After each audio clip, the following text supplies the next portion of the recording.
भारत जो है ना वो आज भी तारीख के गलत साइड पे खड़ा है।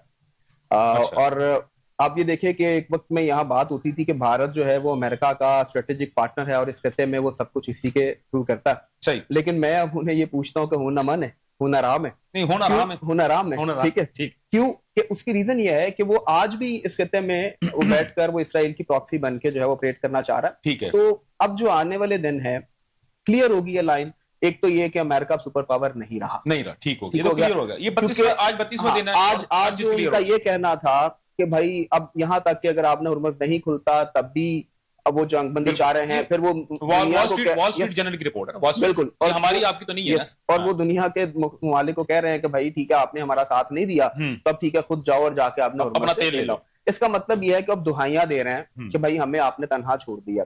अब वो ये पहले होता क्या था, आपको याद होगा, आपकी ज्यादा ग्रिप है इंटरनेशनल अफेयर्स के ऊपर, आपने तारीख की ज्यादा पढ़ी भी है, देखी भी है, कि ये होता था कि वो अमेरिका के बेड़ी बेरे सिर्फ ये खबर आती थी ना वो चल पड़े हैं तो जंगबंदी भी हो जाती थी, मामला बदल जाते थे, हुकूमतें बदल जाती थी। और अब क्या वो बेड़ी बेरे जो है वो तबाह हो गए हैं, वो भटकते फिर रहे हैं, उनके तो पुर्जे भी नहीं मिल रहे कि वो कहाँ गए। हाँ सर, वो फिलिपाइन के पास कहीं खड़ा है, वो अपना वहाँ पे वो मरम्मत वगैरह करवा रहा है। ठीक है, तो ये हाल हो गया है। तो इंडिया को सीखना चाहिए कि ये रीजनल अलायंसेस का दौर है, रीजनल कॉर्पोरेशन है। इंडिया सर आइसोलेशन के अंदर है। देखिए पहले तो जो अखंड भारत की बात यहाँ चल रही है, तो मैं उस पर कमेंट ये करना चाहूंगा कि वो अखंड भारत नहीं बल्कि जो अभी मोदी रजीम है इन्होंने उसको खंडर बना दिया। खंड की जगह खंडर का जो है ना वो लफ्ज इस्तेमाल कर लें, तो भारत को खंडर कर दिया। और उसके अलावा जो अमित शाह के बयान की आपने बात की कि दो ही रियासतें इसराइल और भारत की वो बात कर रहे हैं, तो दो उन्होंने जुमला जो है ना उनका मैं पूरा कर देता हूँ कि दो ही रियासतें हैं जिन दोनों को बहुत बुरी तरह मार पड़ी है। अच्छा। जो दोनों इस वक्त दुनिया में आइसोलेशन का शिकार है और उनकी मदद को कोई नहीं आ रहा, बल्कि इसराइल के तो मेयर जो है वो भी रोते हुए उनकी वीडियोस भी आ रही है। उनके शहर के मेयर जो उन्होंने वो भी किया।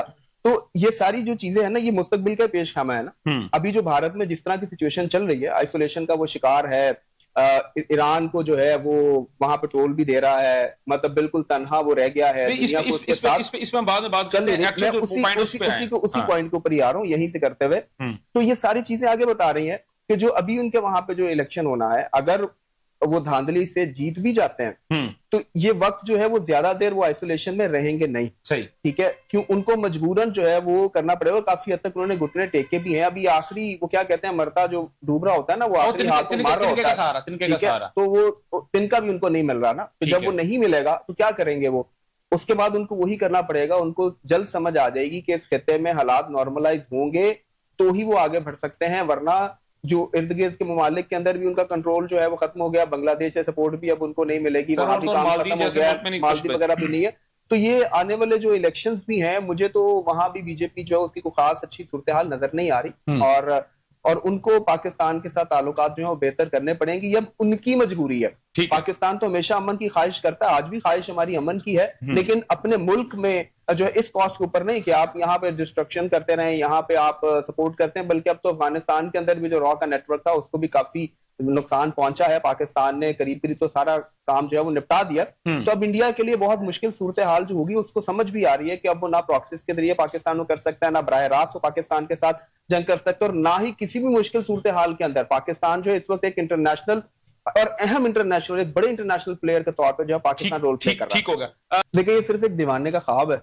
वहां से रिजीम चेंज करने में तो वो नाकाम हो गए। उन्होंने यही इस तरह का जो लॉलीपॉप है वो दिया ट्रंप को, और वो खुद अब इस गुस्से में है। बल्कि उन्होंने जेडी वैंस को कहा कि भाई तुमने कहा था, तुम्हारे से बात की थी, और बल्कि उन्होंने जाके फिर नेतन्याहू की भी क्लास ली है कि भाई तुमने कहा हमें फंसा दिया, क्योंकि जो उन्होंने बताया जो लाइन ऑफ एक्शन दिया होगा, प्लान दिया होगा, भाई इतना आसान है। ऑडियो सर लीक किसने कर दी है, जेडी वैंस की और उसकी कोई आइडिया है सर आपको? नेतन्याहू की सुना है, काफी लत्ते लिए गए नेतन्याहू के। अब देखें ना, ये तो दुनिया में डिफरेंट एजेंसीज तो ऑपरेट कर रही हैं। वो कहीं कुछ हुआ होगा इस हवाले से इंफॉर्मेशन मेरे पास तो ये भी हो सकता है कि सीआईए ने खुद किया हो सकता है। वहां भी तो देखे ना, ट्रंप से भी तो तंग है ना लोग वहां पे। ठीक है, तो अब बिल्कुल सही, क्योंकि सर देखे ना 70 लाख से ज्यादा, 80 लाख से ज्यादा लोग जो है सड़कों के ऊपर आ गए हैं। बिल्कुल। और वो नो किंग्स मूवमेंट चली। तो वही जो आपने भी बात, जो सवाल आपका था उसकी तरफ ही आते हैं। तो एक तो ये है कि वो इसमें तो नाकाम हो गए, ठीक है, ठीक है। बल्कि ये हुआ कि इस सारी एपिसोड के बाद ये जो कुछ उन्होंने किया है, इसमें ईरान के अंदर जज्बे ज्यादा मजबूत हो गए। ठीक है, ठीक है, क्योंकि जो मुसलमान होता है वो तो समझता है कि शहादत का जज्बे से हमेशा सरशार होता है वो। ठीक है, शहादत है मतलब मकसूद मोमिन माले गनीमत न किश्वर कुशाई। बिल्कुल। ठीक है, तो अब आपने उनको और मजबूत कर दिया इस हवाले से, जज्बाती तौर पे भी एक रूहानी वाबस्तगी भी आयतुल्लाह साहब के साथ थी। सही। तो आपने एक तो ये, इससे तो आप भूल जाएं कि ये तो नहीं होने वाला। दूसरी चीज ये होगी कि वो नाकाम हो गए। अब तो वो यही कुछ कहेंगे ना कि और क्या कहेंगे कि हमारा ये भी मकसद नहीं था, हमारा ये भी मकसद नहीं था, हम ये भी नहीं करेंगे तो हम वो भी नहीं करेंगे। अब सिवाय इसके कि वो क्या पंजाबी में कहते हैं, गोंगलुओं से मट्टी झाड़ने वाली बात है, और इसके अलावा कुछ भी नहीं है उनके हाथ में। बल्कि वो दुनिया में साबित हो गया है कि वो नाकाम रहे हैं। जैसे मैंने पहले भी कहा था कि दो मुल्कों को सही मार पड़ी है इस तरह की हरकत करने के बाद, एक हमारे पड़ोस में भारत और दूसरा इसराइल। लेकिन अगर आप दो मुल्कों की बात करें, मैं इसमें आप अमेरिका को जरूर ऐड कीजिएगा, सॉरी अमेरिका और यूएई तीनों, यानी कि दो मुल्कों और को भी आप ऐड करें, क्योंकि ये दो ममालिक ऐसे थे जो कि यूएई जो था वो पूरी दुनिया की फाइनेंशियल हब बना हुआ था, और वो ये समझ रहा था कि पूरी दुनिया के, क्योंकि पैसों का जो लेन देन है, चाहे वो व्हाइट हो चाहे वो ब्लैक हो, वो हम हमारे थ्रू हो रहा है, यहाँ पे कुछ भी नहीं हो सकता। वो हेवन बन चुका था ना, और अमेरिका ये समझ रहा था कि दुनिया की कोई ऐसी ताकत नहीं जो कि उसको रोक सके। हाँ नहीं, वो तो मैंने पहले कह दिया ना, वो तो मैंने इससे पहले सवाल में कह दिया था कि जो अमेरिका है वो तो सुपर पावर रहा ही नहीं रहा। ठीक है, उसकी वो तो बुरी तरह पिट गया है ना। वो तो बल्कि अब वो दुहाइयां दे रहे हैं, वो इसराइल को भी, उसको नेतन्याहू कह रहे हैं कि यार किधर फंसा दिया तुमने, हमें मरवा दिया, क्योंकि अब एक्सपोज हो गए।